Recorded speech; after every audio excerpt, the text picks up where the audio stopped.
أعوذ بالله من الشيطان الرجيم.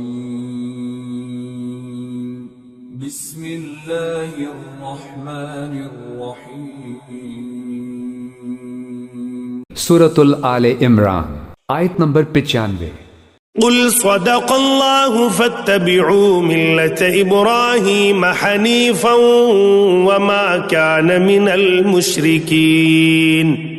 ترجمہ: آپ کہیے کہ اللہ نے سچ کہا ہے، لہذا تم ابراہیم کے دین کا اتباع کرو جو پوری طرح سیدھے راستے پر تھے اور ان لوگوں میں سے نہیں تھے جو اللہ کی خدائی میں کسی کو شریک مانتے ہیں. تفسیر: مطلب یہ ہے کہ ان فقہی جزیات میں کہاں جا پھنسے ہو.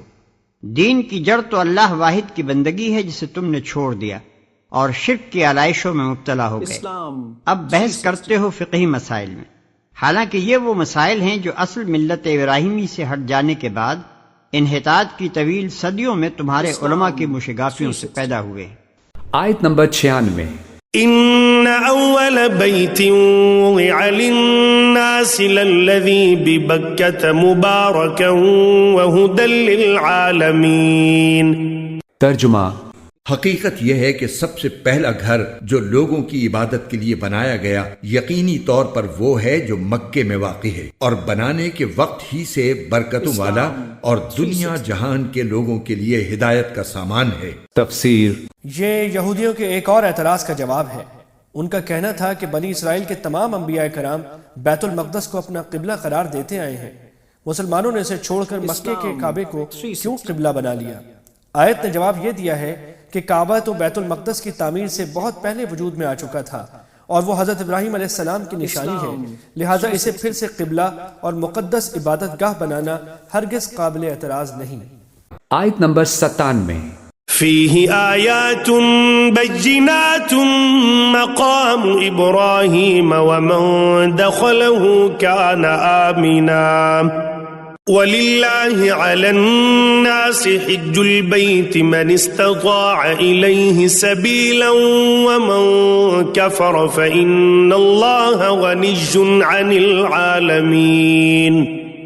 ترجمہ: اس میں روشن نشانیاں ہیں، مقام ابراہیم ہے اور جو اس میں داخل ہوتا ہے امن پا جاتا ہے، اور لوگوں میں سے جو لوگ اس تک پہنچنے کی استطاعت رکھتے ہوں ان پر اللہ کے لیے اس گھر کا حج کرنا فرض ہے، اور اگر کوئی انکار کرے تو اللہ دنیا جہان کے تمام لوگوں سے بے نیاز ہے. تفسیر: اس میں کھلی ہوئی نشانیاں ہیں، یعنی اس گھر میں ایسی صریح علامات پائی جاتی ہیں جن سے ثابت ہوتا ہے کہ یہ اللہ کی جناب میں مقبول ہوا ہے اور اسے اللہ نے اپنے گھر کی حیثیت سے پسند فرما لیا ہے. لقدق بیابان میں بنایا گیا اور پھر اللہ نے اس کے جوار میں رہنے والوں کی رزق رسانی کا بہتر سے بہتر انتظام کر دیا. 2500 برس تک جاہلیت کے سبب سے سارا ملک عرب انتہائی بدامنی کی حالت میں مبتلا رہا، مگر اس فساد بھری سرزمین میں کعبہ اور اطراف کعبہ ہی کا ایک خطہ ایسا تھا جس میں امن قائم رہا.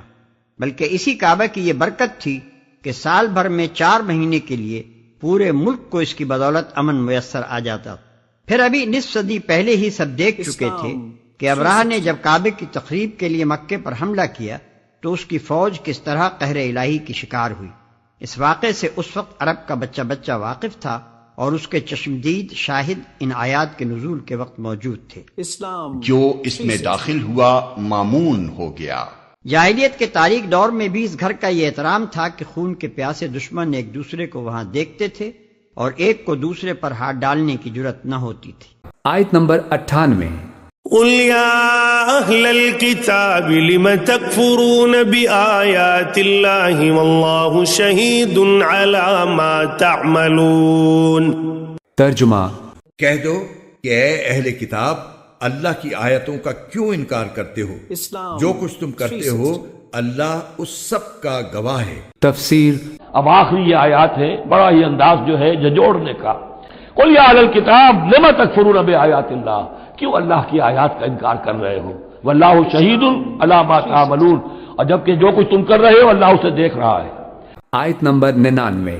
قل يا أهل الكتاب لم تصدون عن سبيل الله من آمن تبغونها عوجا وأنتم شهداء وما الله بغافل عما تعملون.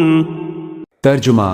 کہہ دو کہ اے اہل کتاب، اللہ کے راستے میں ٹیڑھ پیدا کرنے کی کوشش کر کے ایک مومن کے لیے اس میں کیوں رکاوٹ ڈالتے ہو جبکہ تم خود حقیقت حال کے گواہ ہو.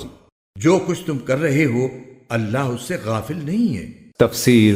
یہاں سے آیت نمبر 108 تک کی آیات ایک خاص واقعے کے بارے میں نازل ہوئی ہیں. مدینہ منورہ میں دو قبیلے اوس اور خزرج کے نام سے آباد تھے.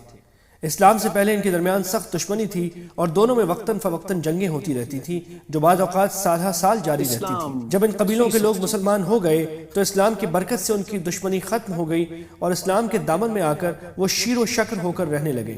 بعض یہودیوں کو ان کا یہ اتحاد ایک آنکھ نہیں بھاتا تھا. ایک مرتبہ دونوں قبیلوں کے لوگ ایک مجلس میں جمع تھے.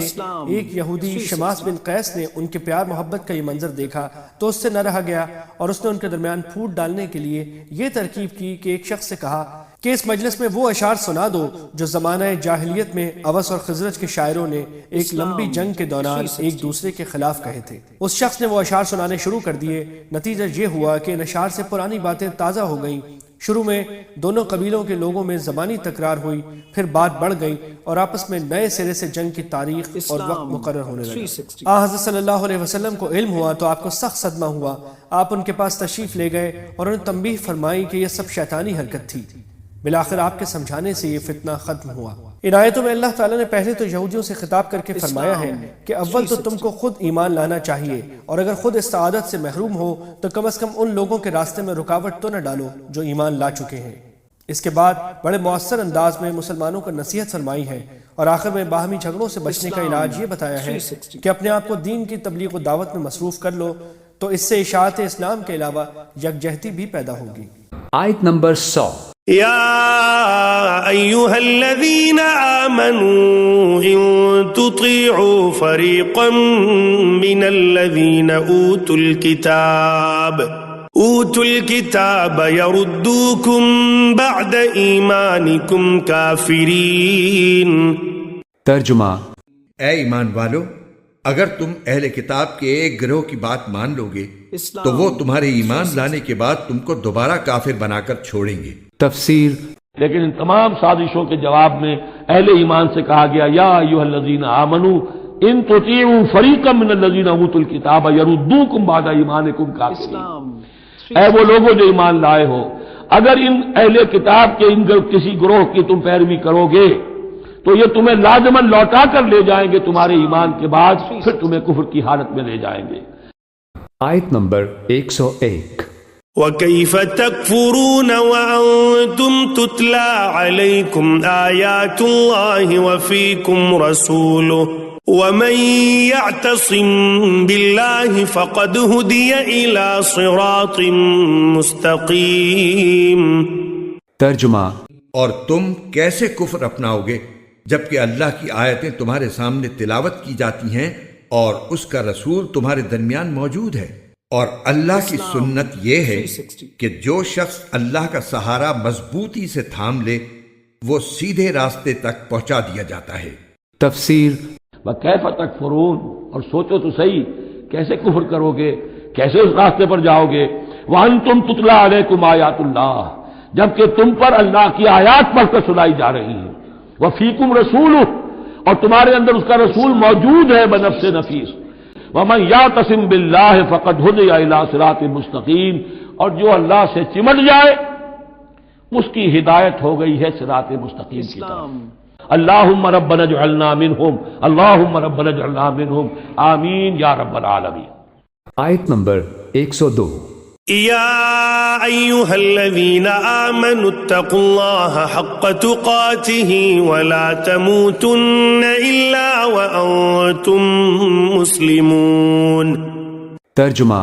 اے ایمان والو، دل میں اللہ کا ویسا ہی خوف رکھو جیسا خوف رکھنا اس کا حق ہے، اور خبردار تمہیں کسی اور حالت میں موت نہ آئے بلکہ اسی حالت میں آئے کہ تم مسلمان ہو. تفسیر.